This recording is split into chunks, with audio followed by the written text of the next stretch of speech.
Welcome back, Bobcat fans, to another season preview. Today we have men's and women's cross country. I'm delighted to be joined by head coach Shane Brookshire.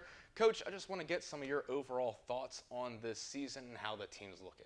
Yeah, so the team is looking pretty good so far. Like, we come in, we're a little banged up, but pretty excited about the start of the season with having a full women's roster for the first time in a while and having a pretty good men's team. Like, we have some good returners on both sides, and we definitely have some good up-and-coming first years coming into our program.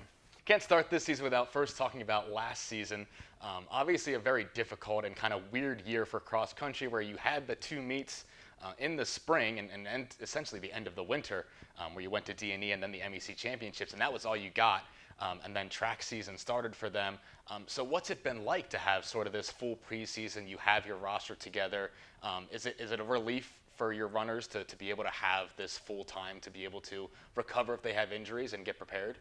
Oh, definitely, because just having an actual full cross-country season just makes it that much more worth it.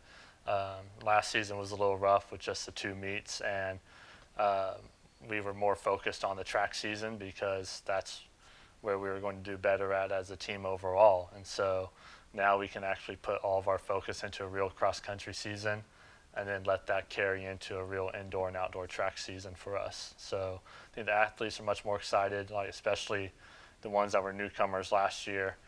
This will be their first real taste of collegiate cross country as we get to go to the courses that we normally want to go to. And so we'll start with the men's team for this year, obviously having to replace Braxton Clark, who I don't know that you really can replace a guy like that, but Daniel Foster returns, certainly showed a lot of talent, especially in the track season, running the 800s and sort of the mid-distance races. You have Justice Lee Prevost, Cole Morgan, and Brendan Tomasini. You don't have any seniors on this year's, or true seniors on this year's men's roster. So has anyone sort of stepped up and kind of taken that leadership role, or is it more of like a team mentality where everyone sort of supports one another and there's no real standout go-getters? Well, Justice has definitely stepped up to fill that role, and so he's the one that's really trying to motivate the team at the practices. But when we look at them from a performance standpoint, when we did our mile time trial, I had 6 guys within 10 seconds of each other, and that's the best spread that we've had for a mile time trial, I believe, since I've been here. And so we have this very strong pack, and we might not have somebody running at the front, but that's okay because we've got 6 guys that are close to each other that are going to minimize that gap at the competitions, and that's going to help us perform well as a team. And I think that we're still going to do just as well, if not better, this year as we have been in the past, just because our 1 through 6 are much closer with each other. Absolutely. When people look at the results, they say, oh, well, this person got the top spot. That team must be doing real well. It's not always the case, because you could have a really fast runner, but if the rest of the team isn't up with them, you're not going to score as well as when you have all these close runners that run a pretty good time, but might not exactly be the fastest. And now, speaking of team results, you do finally get a women's roster put together where you can compete in the team events and get a full score. Obviously, from last year, Hannah Weir came in and just kind of set the team on fire, came out of the blocks really quickly. You also got a couple returners, Isabel Pereira and Haley Benedictus. But finally getting the numbers up, it certainly has to just warm your heart as a coach to be able to tell this team, you guys can score at these events. Yeah, it's what I've been looking forward to throughout the whole summer. Ever since we started getting these commitments in, all the way back last November, and I got a few more throughout the spring. It's made me more excited about the women's team, and that we're actually going to have team scores at all the meets that we go to, and be able to compete. And we were ranked preseason rankings 8th in the conference, which was kind of shocking to me that after not fielding a team for a couple of years, we're still preseason ranked 8th. But I think that's just some confidence that other coaches also have in the fact that we do some good recruiting here, and with the athletes that we have coming in, plus the returners, I think the women's team is going to surprise a lot of people in the conference, and I'm hoping that we can have a top 5 finish at the conference meet this year. Certainly speaks to your coaching as well with the returners that are coming back, and then you have an incoming freshman class that the entire conference doesn't even know about. that certainly, as you said, could surprise. Now we'll talk about that freshman class that's coming. You said you've brought in a lot of talent, and we've been working through the rosters online, and we see that there's some really, really good athletes in here, both on the track side and the cross country side, as well for distance. So has anyone who's sort of stood out to you on both the men's and the women's team so far? Well, on the women's team, like Daly Yonkers, definitely one of our standout recruits. Like she was a state champion her junior year of high school, like first year doing cross country. Then she was a state champion for the 2-mile indoor, and has a real strong, solid, like real strong mile time.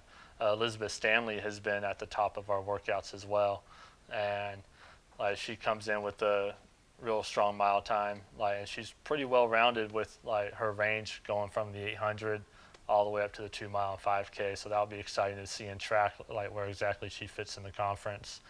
Amy Tarkza, definitely a strong 800 runner, and like really using this cross country season to prepare her for the indoor and outdoor track seasons. And then Chelsea Montow, she's been another one that's come on pretty strong in the workouts, and excited to have her on the team. Like she's been finishing right up there with Liz.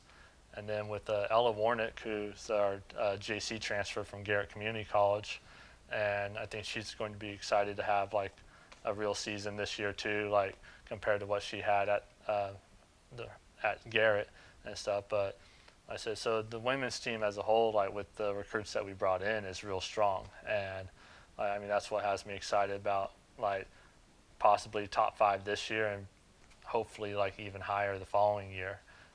And then on the men's side, Zach Celladona, he'd ran 4:30 in the mile and 1:59 like in the 800 like this past spring, and 10:12 in the 2 miles. So he needs a little bit of work to get used to the 8K distance, but and which most of the guys do. But I think that in just a matter of time, like he's going to be definitely one that's going to be up towards the front, and could be that front runner.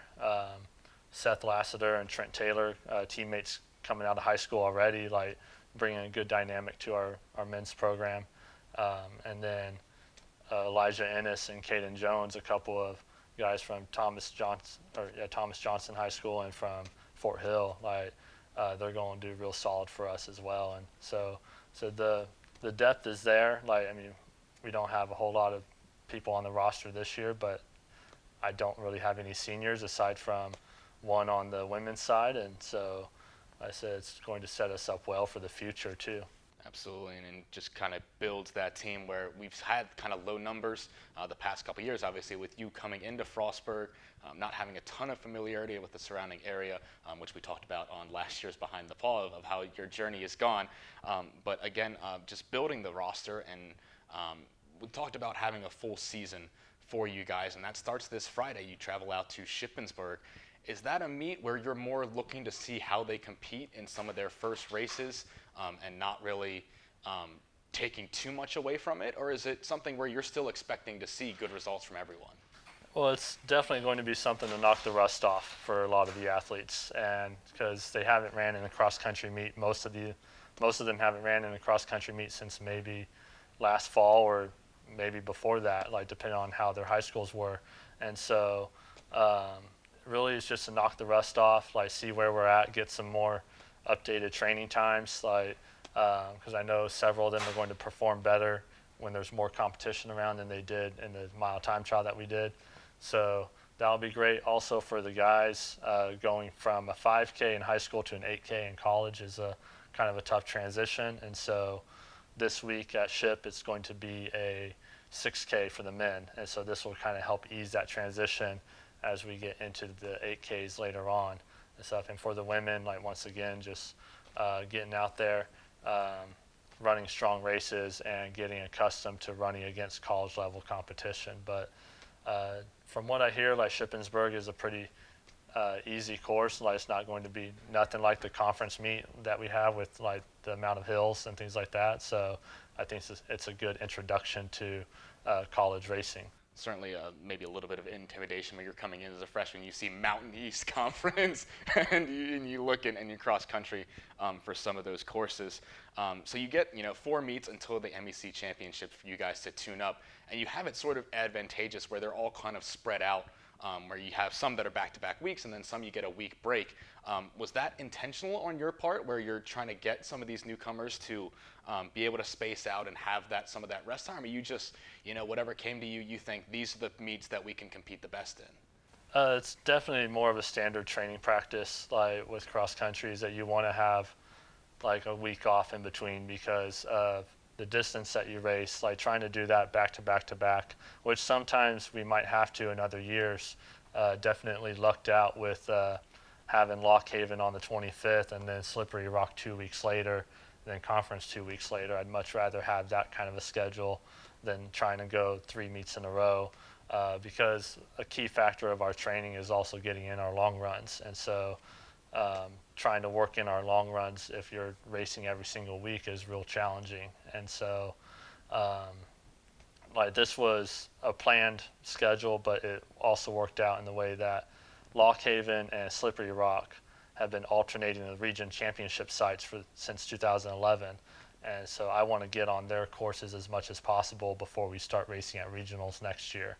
So I want to be real familiar, and the fact that it just lined up perfectly with the schedule of my training plan and stuff like is even better. And so hopefully it stays like that in other years, but this is pretty typical, at least for my training and stuff, to do a couple back-to-back meets right away and then start spacing it out as the intensity level of the practices and competitions gets higher. And absolutely advantageous, as you said, with the 3rd year of Frostburg and the provisional status moving up to D2, where next year with such a young roster, again, only 1 senior on either the men's or the women's side, that they can all get used to that. And then next year, when they have another year under their legs and they can compete with hopefully faster times and qualify for those regional meets. So just kind of wrapping up here, I want to, what are your highest expectations of this team? Where do you think is kind of their ceiling of where they can reach in this year? And you mentioned the preseason polls. The men picked 5th in the conference, the women 8th. Do you think they can surpass those expectations easily and finish maybe top 3 in the conference? It's going to be challenging on that end. Like Charleston, Davidson Elkins are 2 very solid, strong programs. Just a couple years ago, their women's teams both qualified for the national championships, and Charleston's men's team qualified for nationals, I believe. And so they're going to be hard to catch. Concord isn't too far behind them either, and West Liberty has a strong program. And last year for the men's team, I mean, we closed the gap on West Liberty a little bit between 4th and 5th, but I think they were still about 30 points roughly ahead of us, and that's a good sized gap in cross country. And so I think trying to get to 4th is definitely the goal on the men's side, but I believe like a top 5 finish is going to be just as good, especially considering who all we lost with Braxton and Devin. But on the women's side, if we can stay healthy and just put in solid training throughout the season, I think a top 5 finish is doable for them. Once again, like Charleston and Davidson Elkins are neck and neck at the top of the conference. Concord and West Liberty aren't too far behind them. And I feel that we can surprise some people and finish in that top 5 spot. I think in a year or so, the women can definitely be knocking on the door of top 3, potentially. And so, we just got to stay healthy this year and see how they adjust, and then just get excited for the opportunity to compete. Well, Coach, I want to thank you for taking the time out of your morning. Obviously, with your morning run, kind of came in a little bit, maybe not unprepared, but certainly we thank you for being here and talking about your team, and certainly wish you the best of luck for this season. Thank you. Join us tomorrow when we'll be doing our season preview of field hockey, and stay tuned all throughout this week as we wrap up our fall sports season preview. Thank you, and go Bobcats.